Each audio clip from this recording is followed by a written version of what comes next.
라디오입니다. 오늘 사연은 30대의 남자분께서 보내주셨습니다. 바로 사연 시작해 보겠습니다. 안녕하세요. 저는 서울에 살고 있는 30대 후반의 남자입니다. 제가 학교 다닐 때 저희 집안은 IMF로 굉장히 어려워졌었답니다. 아버지는 잘 다니던 회사에서 해고당하셨죠. 그래도 자식, 부인 먹여 살리고자 아버지는 열심히 일을 나가셨습니다. 안 하신 일이 없을 거예요. 하나뿐인 아들, 저를 위해서라면 무엇이든 하겠다는 의지로 공사판에 뛰어드셨지요. 다행히 그런 상황에서도 저희 집은 참 화목했답니다. 살다 보면 좋은 날 있겠지 하면서 엄마랑 저랑 아버지 셋이서 다독거리면서 살았던 것 같네요. 하지만 경제적 위기 속에서 가정주부이던 엄마도 일을 나가셔야만 했습니다. 엄마는 일한 경력이 없어서 김밥집에서 일을 하게 되셨지요.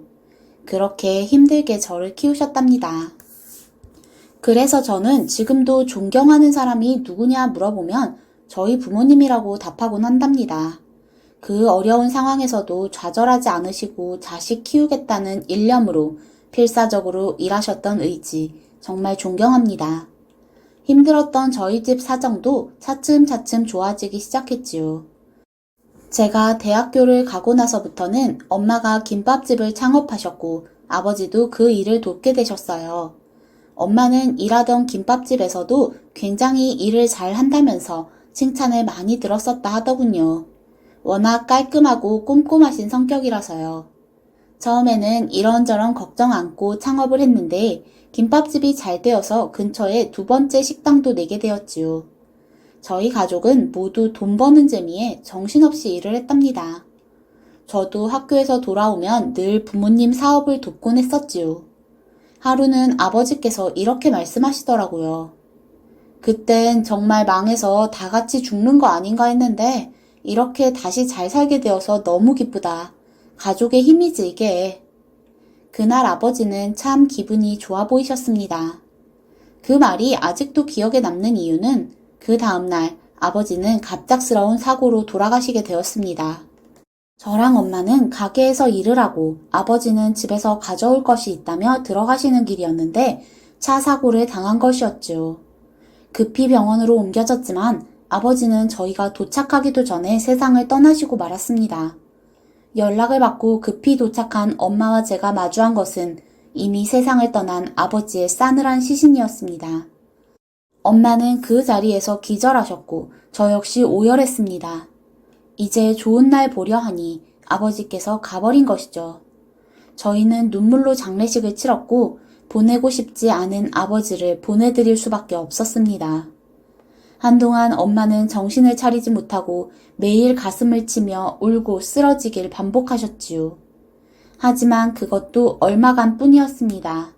엄마는 다시 일어나셔서 가게를 나가셨습니다. 전처럼 손님을 받고 음식을 하고 가게 청소를 하시면서 가게를 꾸려 나가셨죠. 저는 그런 엄마의 모습을 보면서 어머니는 강하다는 것이 무슨 말인지 알 것 같았습니다. 엄마가 나중에 말씀하시더군요. 너희 아빠 돌아가시고 정말 다 관두고 싶었는데 내가 포기하면 우리 아들 미래가 어찌 되겠니? 아들 생각하면서 간신히 버틴 거지. 다행히 아버지가 돌아가신 후에도 저희 사업은 갈수록 잘 되었습니다. 분점을 몇 개 내고 엄마도 한 발 뒤로 물러서서 굳은 일은 덜 하시게 되었어요. 힘들었던 때보다 좋은 집에서 살게 되었고 돈 걱정도 하지 않았지요. 저는 군대를 다녀오고 대학을 졸업한 후에 일반 직장에 취직을 하게 되었습니다. 평일에는 회사 일하고 주말에는 엄마를 도와 가게 일을 도와드렸지요. 그렇게 평범하게 살고 있는데 제 앞에 이상형의 여자 한 명이 나타났습니다. 그 여자는 같은 헬스장에서 운동을 하다 말을 걸게 된 사람이었는데 서로가 호감이 있다는 것을 금방 알게 되었습니다. 제가 먼저 호감을 표시했고 저희는 헬스장 밖에서 만나 몇 번 데이트를 하면서 친해졌고 곧 사귀게 되었습니다. 그때 제 나이가 30이 넘었으니 저희 엄마는 좋은 여자라면 얼른 결혼을 하라고 재촉하셨지요. 여자친구네 집안이 넉넉한 형편이 아니라 결혼에 보탤 돈은 없다고 했지만 저희 집에서 충당할 수 있는 부분이니 신경을 쓰진 않았습니다. 다만 신경이 쓰이는 건 저희 엄마였죠. 엄마는 워낙 강한 분이라 제가 이런 걱정을 한다고 하면 웃으셨지만 저는 진심이었어요. 아버지 없이 저도 없이 쓸쓸하게. 사실 엄마 걱정이 되더라고요. 제가 하루 날 잡아 이런 말을 툭 터놓고 하니 엄마가 이렇게 대답하셨습니다.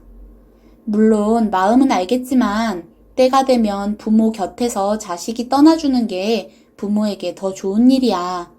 효도하겠답시고 부모 옆에서 붙어서 결혼도 안 하고 사는 거 나중엔 얼마나 성가스러운 줄 아니?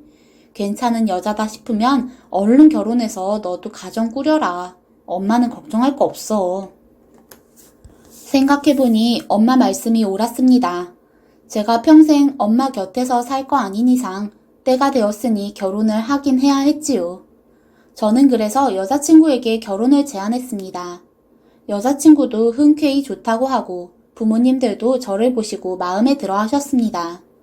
저희 엄마도 여자친구를 좋게 보셨고 저희는 무난히 결혼을 하게 되었습니다. 저희 신혼집은 저희 엄마께서 마련해 주셨어요. 동네에 있는 15년 된 아파트 25평을 마련해 주셨습니다. 저희 둘이 살기에 딱 알맞은 공간이었죠. 그리고 엄마 집과 처갓집과도 가까워서 좋았습니다. 어차피 헬스장에서 만난 사이라 동네 주민인지라 다 같은 동네에서 살게 되니 참 다복하고 좋더라고요. 그때까지만 해도 행복한 일만 있을 것 같았는데 살다 보니 일이 그렇게 순탄하게 흘러가지만은 않더군요. 아내는 결혼 전까지도 간간히 알바만 하면서 지내면서 일을 하지 않았었는데 결혼하고는 전혀 새로운 일을 할 생각을 안 하더군요. 아내가 워낙 집에 있는 걸 좋아하고 쇼핑이나 카페 다니는 것을 좋아하니 저도 굳이 일을 해라 마라 강요하진 않았습니다. 그런데 한 가지 문제점은 제가 부자가 아니란 것이었죠. 저희 엄마께서는 사업체도 여러 곳이고 수중에 갖고 있는 돈이 많으셔서 저에게 아파트까지 해주셨지만 저는 사실 중소기업 다니면서 받는 월급이 뻔하잖아요. 아내에게 월급을 이체해주는 날이면 아내는 이번 달은 어떻게 지내냐며 한숨을 쉬었습니다. 300도 안 되는 월급으로 생활하기 너무 힘들다면서 늘 투덜거렸습니다. 제가 그럼 일을 해보라고 하면 아내는 그건 싫어하더군요. 저는 아내가 예전에 하던 카페 아르바이트라도 나갔으면 싶었어요. 그렇지만 아내는 저한테 돈을 더 벌 궁리를 해보라면서 늘 독촉했습니다. 물론 저도 커리어를 쌓아 대기업으로 이직할 생각은 있었지만 그 전에는 늘 똑같은 월급일 텐데 걱정이 많이 되었습니다. 어느 날 맥주 한잔 하면서 아내에게 허심탄회하게 말했지요. 저기 여보, 당신은 월급이 적다고 그러는데 내가 이 회사를 다니는 동안에는 늘 그 월급이거든. 돈을 더 벌 수 있으려면 당신이 일을 하거나 아니면 그 월급으로 아끼면서 살아봐야 할 것 같아. 제가 조심스레 꺼낸 이야기에 아내는 인상을 찡그리며 이렇게 답했습니다. 그러지 말고 어머니께 얼마라도 좀 떼어달라고 하거나 아니면 분점 중에 하나를 우리 걸로 달라고 하면 안 돼? 솔직히 아파트 하나 해주셨다지만 이거 어머니께 큰 돈도 아니고 매달 생활비 적자인데 어머니가 통 크게 떼어주실 수도 있잖아. 저는 그 말을 듣고 아내에게 약간 실망을 했습니다. 아내는 결국 엄마의 사업체가 목표였던 것이구나 싶었습니다. 저는 그 부분에 대해서는 단호하게 못을 박았습니다. 엄마 돌아가시기 전까지는 우리는 그거랑은 상관없다고 생각해야 돼. 엄마가 열심히 꾸려오신 사업인데 우리가 아무 대가도 없이 자식이란 이유만으로 그걸 가질 순 없어. 이 말을 하니 아내는 입을 삐죽이면서 투덜거리더라고요. 한숨이 푹 나왔습니다. 그런 일이 있긴 했지만 그래도 아내랑 그럭저럭 산 지 5년이 되었습니다. 그 사이 저희에게도 고민이 많았었지요. 저희는 아이를 갖고 싶은데 아내가 임신이 잘 되는 체질이 아니라고 하더군요. 그래서 좋다는 난임병원이며 한의원을 다 찾아가 보았지만 아이가 잘 생기지 않아 고민이었습니다. 반쯤은 포기하고 그냥 아내랑 둘이서 재밌게 살자 생각하며 지내고 있었습니다. 저희 엄마는 사업이 날이 갈수록 잘 되어갔죠. 엄마는 늘 사업 챙기느라 정신이 없으셨어요. 저랑 가끔 전화하는 것 외에는 볼 시간도 마땅치가 않았지요. 그래도 가끔 아내랑 엄마, 저 셋이서 외식도 하고 그랬습니다. 아내랑 엄마는 고부 갈등이란 것은 전혀 없이 잘 지냈습니다. 저희 엄마도 며느리를 어려워하셨고 제 아내도 엄마한테 싹싹하게 잘하는 편이었어요. 엄마는 저희한테 한동안 손주를 기대하시다가 잘 되지 않으니 마음을 놓으셨더라고요. 아이 생기지 않는 것만 빼면 별다른 문제 없이 지내는 일상인가 싶었는데 어느 날 저희 집에 불행한 일이 찾아왔습니다. 어느 날 울린 그 전화를 받고 저는 급히 병원으로 달려갔습니다.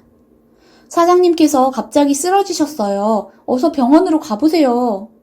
식당 종업원의 전화에 저는 헐레벌떡 병원으로 달려갔습니다. 아내에게도 연락을 했고요. 제가 먼저 도착해서 엄마를 보았을 때 엄마는 의식이 없으셨습니다. 병원에서는 엄마의 상태에 대해서 비관적인 전망을 내려주었습니다. 아무래도 뇌출혈이 생긴 것 같은데 검사를 일단 해보아야겠지만 깨어나시기 힘들어 보입니다. 저는 엄마를 붙잡고 오열했습니다. 아내도 제 모습을 보고 옆에서 훌쩍거리면서 울고 있더라고요. 그동안 얼마나 죽도록 고생했는데 살만하니 이렇게 허망하게 가신다니 믿어지지가 않았습니다. 그러나 저는 한 줄기 희망을 갖고 엄마를 계속 보살펴드리고 간호해드렸습니다. 아직은 아니라고 되뇌이고 또 되뇌이면서 엄마 손을 잡고 기도를 했지요. 아내도 저를 도와 저희 엄마를 같이 간호했습니다. 그러나 엄마의 상태는 쉬이 좋아지지 않더라고요. 병원에서도 깨어나실 수도 있지만 깨어나셔서도 몸이 불편하실 것이고 깨어날 확률 자체도 적다고 하셨지요. 그렇게 몇 개월을 엄마를 간호하면서 시간을 보냈습니다. 제가 회사를 나간 시간 동안에는 간병인과 아내가 번갈아 가면서 저희 엄마를 돌보았지요. 주말이나 평일 밤에는 제가 엄마를 돌보았고요. 엄마 사업은 믿을 만한 직원들이 있어 그분들께 거의 맡겨두었습니다. 아내도 엄마의 쾌차를 기원한다면서 좋은 말을 많이 해줘서 제가 많이 힘이 되었었지요. 아내는 진심으로 저희 엄마를 걱정하는 것 같았습니다. 그러던 어느 날 제 기도가 무색하지 않았는지 병원에서 기쁜 전화가 들려왔습니다. 간병인 아주머니께서 급히 전화를 하셔서 저에게 말씀하셨지요. 어머니께서 의식이 돌아오신 것 같아요. 어서 와보세요. 저는 이 기쁜 소식을 얼른 아내에게도 전했습니다. 아내는 정말 잘 되었다며 얼른 병원으로 가보라고 하더군요. 저는 허겁지겁 병원을 가다가 문득 병원에 가지고 가야 할 간병 도구들이 몇 가지 생각나서 집 쪽으로 방향을 틀었습니다. 한 10분 정도면 집에 들렀다 갈 수 있으니 서두르면 된다고 생각했지요. 허둥지둥 주차를 하고 집에 들어가서 뭘 챙기려는데 아내의 모습이 보이지 않더라고요. 평소 이 시간이면 집에 있을 아내인데 어딜 갔나 하고 찾다가 문득 안방에서 음성이 들리더라고요. 문이 살짝 열린 틈으로 아내가 전화하는 모습이 보였습니다. 말을 건네려는데 저는 아내가 통화하면서 하는 놀라운 말을 듣고 돌처럼 멈춰서게 되었습니다. 그 노인네 깨어났나봐. 저는 그 노인네가 저희 엄마를 칭하는 것은 설마 아닐 거라 생각했는데 그 생각은 완전히 틀려버렸습니다. 살 만큼 살았으면서 무슨 미련으로 다시 깨어났는지 몰라. 짜증나. 이서방은 좋다고 병원으로 가보겠대. 지 엄마 깨어났다니까 좋아갖고 춤이라도 출 것 같더라니까. 저는 죽은 듯 멈춰서서 아내의 말을 마저 들었습니다. 매일 뒤지기만 물 떠놓고 빌고 있었는데 이제 다 틀렸나봐. 짜증나. 노인네 불구되면 내가 간병해야 되는 거 아니야, 엄마? 아내의 통화 상대는 장모님이었습니다. 아내는 큰 소리로 전화에다 잔뜩 볼멘 소리를 하더군요. 그 노인네가 죽어야 재산이 다 우리 거 되잖아. 그래야 엄마도 좀 떼줄 수 있는데. 그 노인네 나이 먹어서 욕심만 드글드글 해갖고 자식한테 좀 뚝 떼주면 좀 좋아? 지가 다 끌어안고 있다가 이제 저 세상 가나 싶었는데 그것도 틀렸어. 짜증나. 저는 기가 막혀서 헛웃음이 나왔습니다. 아내는 계속 통화를 하더군요. 병원 가본다는데 어떨지 모르겠어. 재산은 물 건너 갔지 뭐. 그 노인네 죽기 전에는 우리한테 한 푼도 안 주려나 봐. 어우 징그러. 무슨 노인네가 그렇게 돈 욕심이 많아. 저는 그 말까지 듣고 더 이상 참을 수 없어서 문을 박차고 들어갔습니다. 아내는 화들짝 놀라서 얼른 전화를 끊더라고요. 그리고 제 눈치를 보면서 물었습니다. 여보, 언제 왔어? 저는 사실대로 말했습니다. 장모님이랑 통화하는 거 다 들었어. 당신이 그렇게 우리 엄마가 죽길 바라고 있는 줄은 몰랐네. 아내는 부들부들 떨더니 제 앞에서 무릎을 꿇으면서 덜덜 떨며 빌더라고요. 아니, 그게 사실 내 진심은 아니고 그냥 간병도 지치고 그러다 보니까 헛소리가 나왔나 봐. 여보, 화난 거야? 화 풀어. 진심은 아니었어. 그냥 내가 헛소리를 했던 거야. 저는 계속 저를 붙잡으면서 해명하려는 아내를 뿌리치고 일단 병원으로 갔습니다. 엄마의 안위가 우선이었으니까요.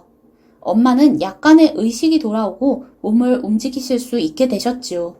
병원에서도 전과 다르게 긍정적인 전망을 내주었습니다. 재활치료를 꾸준히 받으면 전처럼은 아니어도 일상생활은 하실 수도 있을 것 같다는 희망적인 말이었죠. 그리고 저는 요새도 엄마를 데리고 재활치료를 다니고 있습니다. 아내와는 그 일이 있고 몇 개월 후 갈라서게 되었습니다. 아내가 실언을 한 그 자체도 너무 소름 끼쳤지만 제가 더 참을 수 없었던 것은 이중적인 모습들이었습니다. 결혼 생활하는 동안 저희 엄마를 그저 돈으로만 보고 병든 엄마를 보면서도 죽기를 바랐을 아내를 저는 품을 수가 없었습니다. 아내는 마지막까지 제게 매달리면서 제발 이혼만은 다시 생각해달라고 했지만 아이도 없는데 제가 망설일 것은 하나도 없었습니다. 10길 물속은 알아도 1길 사람 속은 모른다더니 물론 허영 부리는 걸 좋아하는 아내긴 했지만 그런 검은 속내를 가지고 저와 살았을지는 정말 몰랐습니다. 결국 제 잘못이겠죠. 제가 사람을 제대로 보질 못했으니까요. 아내와는 이혼 정리 후에 한번 만났습니다. 아내는 친정에서 살면서 그토록 싫은 일을 다시 한다고 하더라고요. 풀이 죽어서 가끔 연락하자고 문자라도 하자고 저한테 애원하는데 다시 연락할 일은 없을 거라고 말하고 나왔습니다. 이제는 절대 다시 보고 싶지 않습니다. 저는 요새 새로운 사람을 만나 연애를 하고 있습니다. 그 사람과 결혼을 할지 어떨지는 모르겠네요. 저희 엄마는 예전보다 상태가 많이 좋아지셔서 점점 호전되어 가고 있습니다. 저는 회사를 그만두고 엄마의 사업을 이어받아 운영하고 있습니다. 아무래도 몸 불편하신 엄마가 운영하시기엔 규모가 커서요. 부디 엄마가 예전처럼 잘 회복하시길 바라봅니다.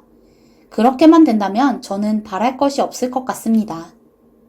지금까지 톡설 라디오였습니다. 시청해주셔서 감사합니다.